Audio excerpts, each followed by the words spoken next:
bitno je, znači, ako smo u radnoj odjeći, bilo bi dobro da je to na nekakvom licu mjesta gdje radite. Naravno, može biti u studiju, ali radna odjeća, recimo, odlično funkcionira ako vi stojite u vašem plasteniku. Sigurno se u plasteniku nećete fotografirati u svečanom odijelu.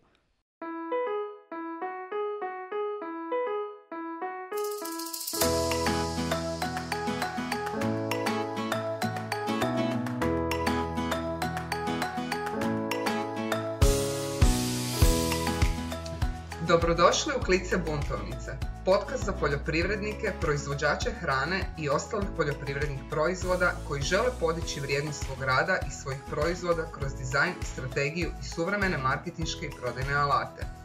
Navedeno nije rezervirano samo za velike brendove, a mi smo ovdje kako bi vam to i dokazali. Samim time što se bavite poljoprivredom, već ste uzeli stvari čvrsto u svoje ruke. Zgrabite još čvršće kroz znanja koja ćemo podijeliti s vama.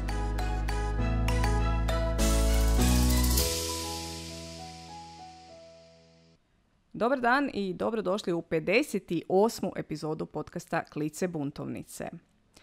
Danas se bavimo fotografijom, točnije fotografiranjem poslovanja. Sad, u epizodi 40 bavili smo se fotografiranjem proizvoda, s obzirom da se većinom obraćamo vama, proizvođačima konkretnih stvari i hrane, znači svega što možemo uzeti u ruke, ali sad je pitanje što je s drugim dijelom koji je jednako bitan u poslovanju, a to što je sa ljudima ili sa poslovanjima koja prodaju usluge. Opet, vraćamo se na ljude. Kako to prikazati? Kad recimo nemamo konkretan proizvod koji vidimo na slici. Danas vam donosimo konkretan primjer i naravno savjete, pa ostanite s nama do kraja epizode. Da, evo ja ću odmah krenuti u ovu epizodu u srž. Upravo si zadnje spomenula kako organizirati fotografiranje kad nemamo proizvod. Ja sam trenutno u procesu zapravo redizajna svoje web stranice i repozicioniranja primarnog brenda, odnosno svog primarnog poslovanja. I u tom procesu sam odlučila napraviti fotkanje, imati fotoshooting za sebe. Zašto? Pa prije svega zato što mi je dizajner, odnosno art direktor, rekao da to moramo napraviti ako želim postići ono što želim postići i pozicionirati se kako se želim pozicionirati. A neću sad trenutno baš u same korake kako sam to izvela i slično, nego bi više malo u tom, kako ja volim nazvati, strateškom, kontekstualnom dijelu. Zašto?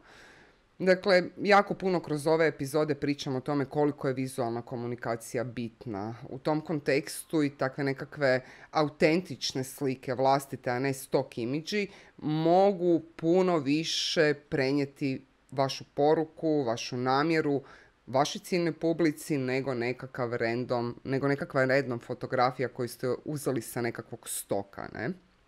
Jedan bitan razlog isto zašto sam odlučila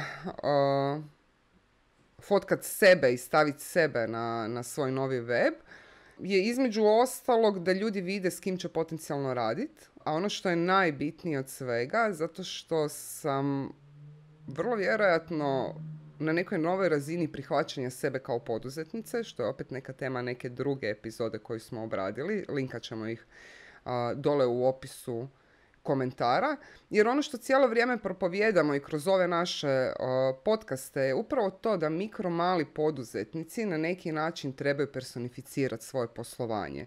I kako to jednostavnije napraviti nego prikazivanjem sebe. Vi ste idejni začetnik tog cijelog projekta, vi ste osnovna radna snaga, vi dajete tone of voice svom brendu. Dakle, ako želite u potpunosti prenijeti svoju poruku i predstaviti svoj poduzetnički projekt tržištu, onda svakako treba razmišljati o tome da uz sve to što radite negdje stavite i svoju sliku. Da ljudi vide ko ste vi i da mogu procijeniti, barem na prvi način, da li ste vi neko ko bi mogao biti njima kompatibilan ili ne. To je to. Znači, potrebne su vam fotografije koje pričaju priču o vašem poslovanju, znači koje pokazuju tko ste vi, gdje ste, kako radite, gdje radite, procese rada, interese i slično. Pa ajmo redom. Znači, u prošloj epizodi o fotografiji već smo spomenule 3 faze. Pripremu, fotografiranje i postprodukciju. Zadnja je gotovo ista faza, a prva i druga imaju neke razlike, pa ćemo se više posvetiti njima danas. Ono što bi još ja napomenula prije nego krenem u cijelu priču je nisu svi fotografi dobri u svemu. Birajte one koji rade konkretno ono što vama treba. Jer neki su bolji možda u studiju i u toj produkt fotografiji o kojoj smo pričali zadnji put. Neki su bolji na licu mjesta ili fotografiraju evente pa brzo reagiraju. Znači, to su potpuno različite vrste fotografa. I opet, ako sami radite fotografije, jer znate da ćemo se dotaći i toga, jer u prvim fazama možda nemate za odvojiti novce za fotografa, pripazite na ove stvari koje ćemo proći u ovoj epizodi. Pa ajmo na prvu fazu, priprema. Što trebate napraviti kako bi najbolje moguće se pripremili za fotografiranje vašeg poslovanja? Kreirati viziju. Znači što želite pokazati, s tim da vizija da, ali pazite ipak na ograničenja budžetom. Znači jedno je imati viziju, želim, ne znam, video iz zraka, fotografije nekakve iz svemira. Ako vi nemate budžet za to, budžet vam je recimo dobra granica da vidite koliko možete zapravo dobiti i na koji način bi mogli pristupiti fotografiranju. Recimo što se tiče budžeta, mjesto snimanja vam je recimo bitno. Vi možda želite svoje proizvode vidjeti, ne znam, u svim svjetskim metropolama i vaše ljude tamo, ali nemate budžet za to. Znači ograničite se na ono što imate. Ograničite se na mjesta do kojih možete doći u svom budžetu. Primjerice, ne. Drugo je, kreirajte listu fotografija. To smo spomenuli u zadnjoj epizodi. Ovdje su također tipovi fotografija nekakvi bitni, a to su recimo headshoti takozvani, to jest najobičniji onaj portret koji obično imate profilne nekakve fotografije i recimo fotografije u radu. Pa onda, spomenula sam prije, planiranje lokacije. Gdje ćete snimati šta? Možete snimati recimo te headshote i same osobe u studiju, a možete i takozvani in situ, što znači na licu mjesta, znači gdje radite, da li je to u polju, u pogonu i slično.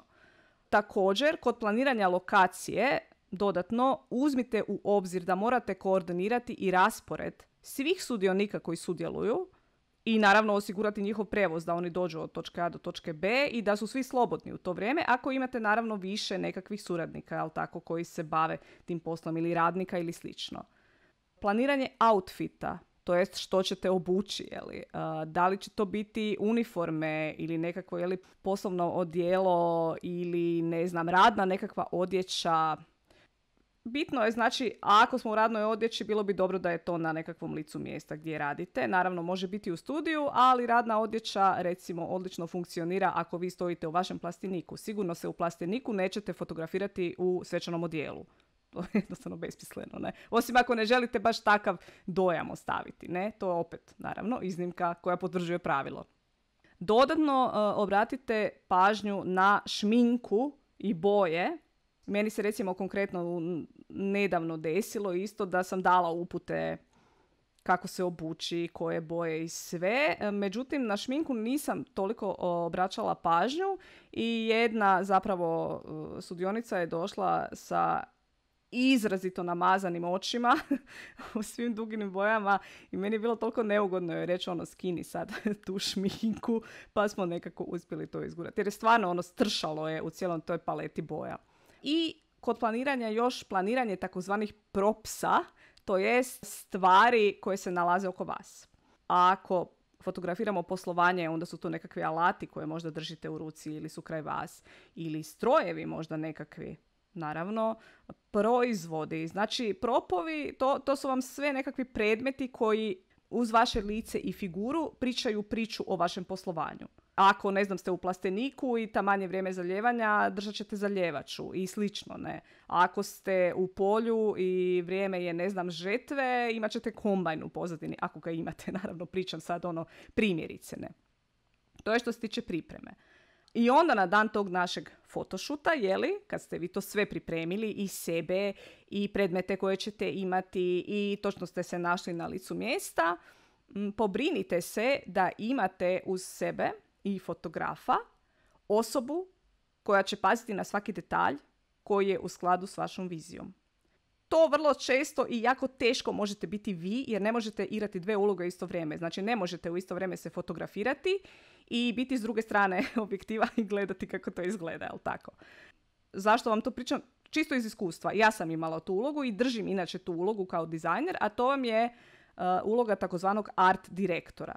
Znači, onoga koji stoji tamo negdje u pozadini, zna točno što se treba dobiti, zašto i pazi na svaki detalj kako ne bi, naravno, napravili brdo fotki i od njih na kraju ništa. Znači, art direktor vam obično ima fokus na detalje.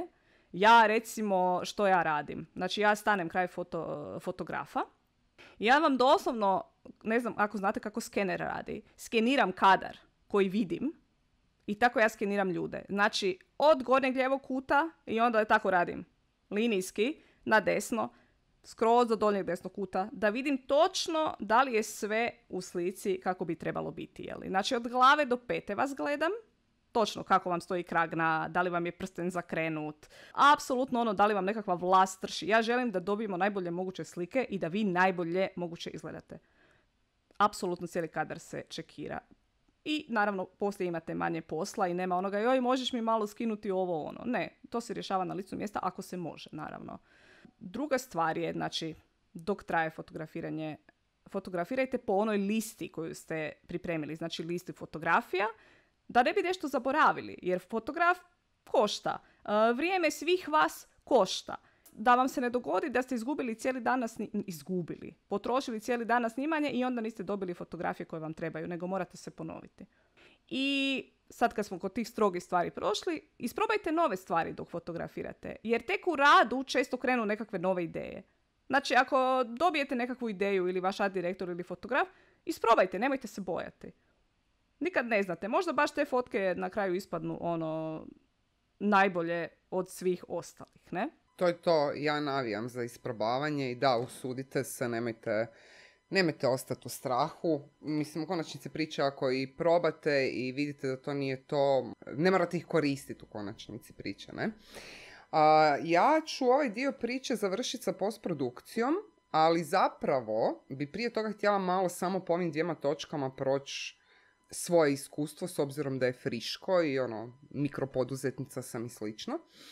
Svoje fotkanje trebate početi sa razvojem plana, odnosno sa razvojem strategije, koja se ne može i ne smije razvijati bez dizajnera. Pogotovo ako pričamo o, recimo, vi radite dizajn za web stranicu, u biti fotke za web stranicu ili radite fotke za nekakvu brošuru. Zaista vas potičem i voljela bi da u svom poslovanju kod takvih elemenata počnete inzistirati na sudjelovanju dizajnera. Zašto? Zato što, ovo što je Barbara rekla prije par minuta, on je u mom slučaju složio cijeli look and feel kako bi moj web trebao izgledati i kako bi ja trebala izgledati na tim slikama i kakav bi interijer, gdje bi ja trebala biti u tim slikama, da bi se što autentičnije predstavila svom nekom potencijalnom kupcu, odnosno posjetitelju na svojoj web stranici. Dakle, kako je to u praksi izgledalo? Izgledalo je tako da smo imali par operativnih sastanka u kojima sam ja njemu predstavila strategiju svog poslovanja za idućih 3 do 5 godina i gdje želim biti, što želim postići, slične stvari. A onda je on, nakon dan 2, došao sa idejom šta trebam imati obučeno, u kakvom prostoru bi trebala biti, da taj prostor suptilno šalje informaciju onoga što je moja glavna poruka s kojom se ja želim pozicionirati.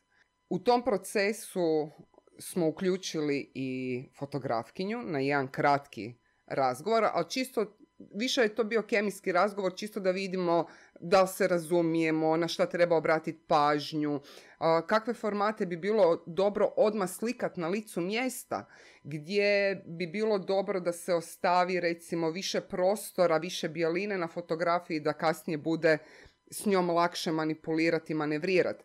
Tako da bilo kakvo fotkanje, pogotovo ako vam je za web bitno, nemojte izostaviti dizajnera. Znači, to je prva i osnovna stvar. Drugi dio, na dan photoshoota, S dizajnerom sam složila taj nekakav look and feel, znači šta želimo da te fotografije izazovu kod nekoga ko dođe na moju web stranicu. A na dan photoshoota, s obzirom da radim od doma, da radim sama, ideja je bila da se slikam u zapravo svom privatnom prostoru, koji, nažalost, radi uređenja interijera nije baš u potpunosti u skladu sa porukom koju ja želim poslati prema van. I šta napraviti u tom slučaju? Iznajmila sam stan na jedan dan za snimanje koji je interijerom više u skladu sa tom idejom koju ja želim predstaviti i tim osjećajem koji želim da korisnik na neki način osjeti dok konzumira sadržaj na mojoj web stranici. Spomenula si fotografkinju, spomenula si šminkericu, spomenula si frizuru, dakle na dan photoshoota ja sam imala 2 outfita definirana za fotkanje, jedan malo više casual, jedan malo više business, ali jedan i drugi su poprilično promišljeni, ajmo to tako reći, jedan i drugi komuniciraju upravo to što želim, kako želim da me potencijalni kupci percipiraju. Uglavnom, da ja ne odem previše sad u svoja iskustva, ajmo mi na zadnji korak, a to je postprodukcija.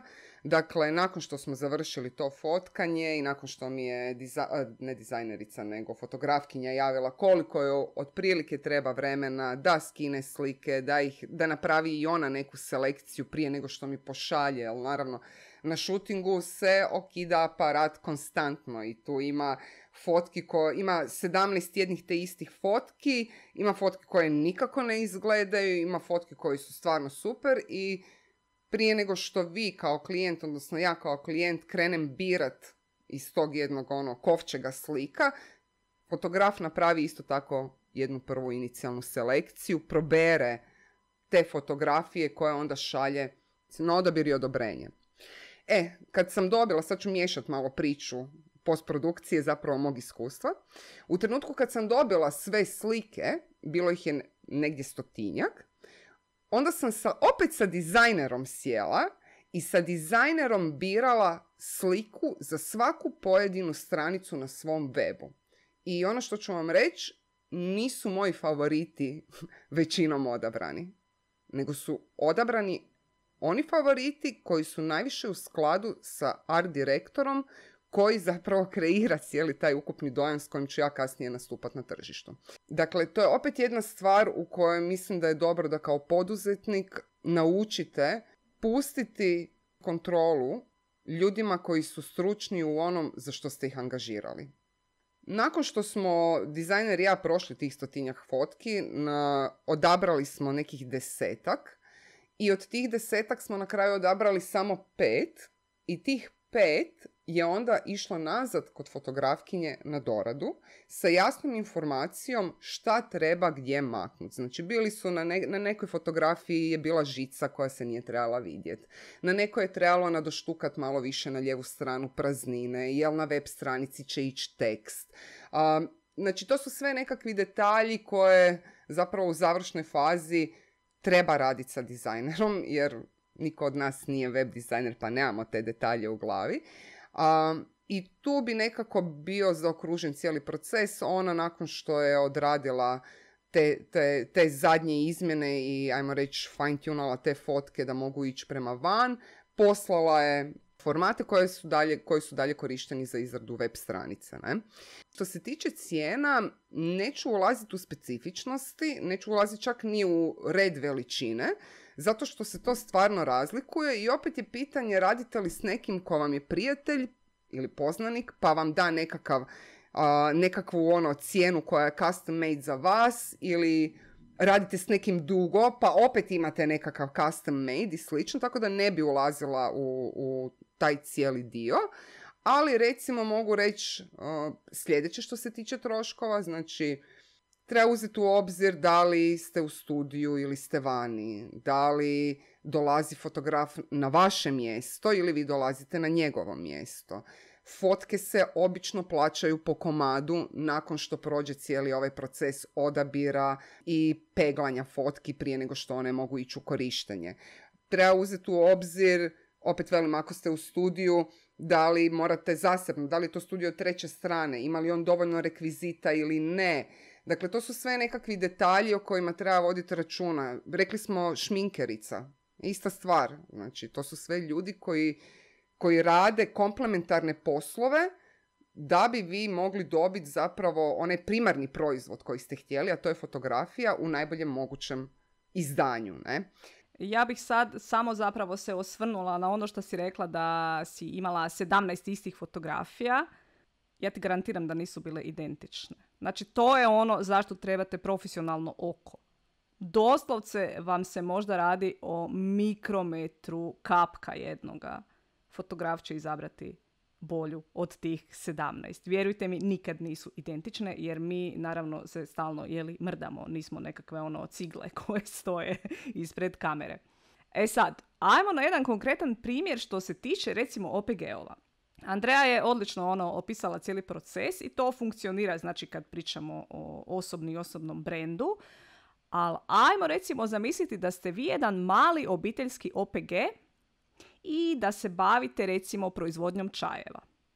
Kako bi vi fotografijama opisali svoje poslovanje? Kako bi vi ispričali priču kroz fotografije? Primjerice, ko što je Andreja recimo rekla, ajmo se zadržati na web stranici.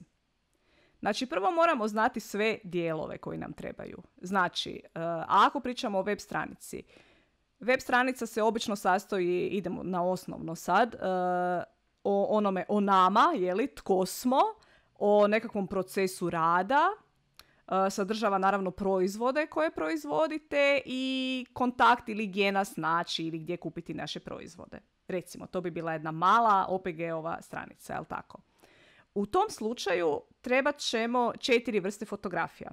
Trebat ćemo fotografije ljudi, to jest nas kao proizvođača. To bi recimo mogle biti profilne fotografije koje mogu biti u studiju napravljene, ali mogu biti i na mjestu rada ili oboje. Opet, ovisi o budžetu, vremenu i ostalim stvarima. Onda, druga vrsta fotografija bila je fotografije procesa rada. Znači, recimo od polja do ambalaže. Znači, fotografije vaših nasada, pa onda sušenja ako imate nekakvu sušaru, pa onda možda proces pakiranja i slično, ne? Treća vrsta fotografija bi bile proizvodi. O tome smo pričali u epizodi 40, pa se ne bi tu previše zadržavala, znači nekakav studio upotreba, ali više možete čuti u epizodi 40. I četvrta vrsta fotografija bi mogla biti gdje smo, znači gdje nas naći, a to su onda fotografije ili fotografije pogona, recimo, ili što se često vidi i stvarno je dobro imati, fotografije prodajnih mjesta. Da li su to neki štandovi koji su, mičete se ili idete na sajmove, ili su nekakve trgovine gdje, recimo, možda vi prodajete, zašto ne staviti fotografiju sa samog mjesta? Jer ljudi su vizualni tipovi i prije će zapamtiti gdje se nalazite. Naravno, ispod onda navedete gdje ste. Ako radite, znači, te fotografije za web, dobro je već imati neki kostur weba, ko što je Andreja imala, da znate otprilike koliko fotografija vam treba i gdje one idu, ne? Naravno, napravit ćete više tih fotografija, kao što smo i spomenule ranije, jer te iste fotografije vi onda kasnije možete još i varirati i možete koristiti i na drugim. I ne da možete, nego bi trebali koristiti i na drugim materijalima, znači na sajmovima, na vašim lecima, brošurama, u PR-u, ako vam je možda pristupio neki novinar za nekakav intervju. Oni često rade svoje fotografije, naravno njima je u interesu da imaju dobru fotografiju, pa možete i njihove fotografije poslije dobiti i koristiti, ali nekad je dobro dati neke fotografije, recimo ako vas intervjuiraju usred nekakve, ajmo reći pod navodnicima, mrtve sezone i vaši nasadi su trenutno pobrani, dajte im fotografiju vašeg nasada koji imate. Znači, da upotpunite tu sliku. Znači, dobro je imati te 4 vrste fotografija. Pa evo, ajde da rezimiramo da imate sve na jednom mjestu kada jako vam zatreba, a zatrebat će vam, čim odlučite ozbiljno pristupiti svom poslovanju. Tako da, nismo ni došli do toga da odlučite se ideti fotkat, nego čim odlučite ozbiljno pristupiti svom poslovanju. Dakle, kako ga fotografirati? Imamo 3 faze koje smo prošle, sve su jako bitne. Prvo je priprema, znači uvijek počinjemo sa strategijom, sa crtanjem, vizijom, ciljevima, lista fotografija, dakle za šta vam treba, di ćete ju koristiti, koja je lokacija, šta ćete imati obučeno, koje elemente još morate prikazati na tim fotografijama. Znači jedno veliko crtanje i planiranje, nema djelovanja, samo crtate. Drugi korak je fotografiranje. Tu kreće prva akcija. Bitan vam je art direktor, znači nemojte isključiti dizajnera iz ovog procesa. Bez obzira radilo se o web stranici, o brošuri, o pingvinu, o čemu god, nemojte isključiti dizajnera iz tog procesa. Spomenula sam listu, znači sa ove pripreme bi bilo dobro da si kreirate listu koju onda na dan snimanja možete provjeriti, kvačati i slične stvari. I naravno prilagodba na licu mjesta, ono što je Barbara rekla, uvijek koliko god mi nešto planirali u vakuumu i crtali to do gotovo izvrsnosti, ajmo to tako reći, uvijek kad to stavimo u pokret, kad krenemo raditi s tim, dođu nove ideje, otvore se nove perspektive i slične stvari, tako da je ista stvar i sa fotografiranjem. I treći korak je postprodukcija, dakle izbor fotografije, obrada, formatiranje i na kraju zapravo plaćanje. Ja? Vi dobivate te fotke na korištenje. I još jedan bonus savjet, opet iz vlastitog iskustva. Kad dobijete te fotografije za koje ste se stvarno potrudili i platili ste ih, napravite si backup. Znači nemojte ih držati samo na jednom mjestu. Jer može se dogoditi da ostanete bez kompjutera, nemate više tih fotografija, tražite fotografa, on ih možda isto ne čuva, znači obavezno si napravite bar jednu sigurnosnu kopiju. I to je to. Malo smo odužile danas, ali imam osjećaj da smo morale, jer stvarno ne bi stigle sve stisnuti u 15 minuta. Pa evo, čisto ću vas pozvati da nas pratite i dalje. Obavezno se pretplatite na naš newsletter. Tamo ćete čuti još više o svemu ovome što pričamo. Nalazimo se naravno na YouTubeu, Facebooku, LinkedInu. I to je to. Mogu vas još samo pozdraviti. Evo, lijepi pozdrav. Pozdrav!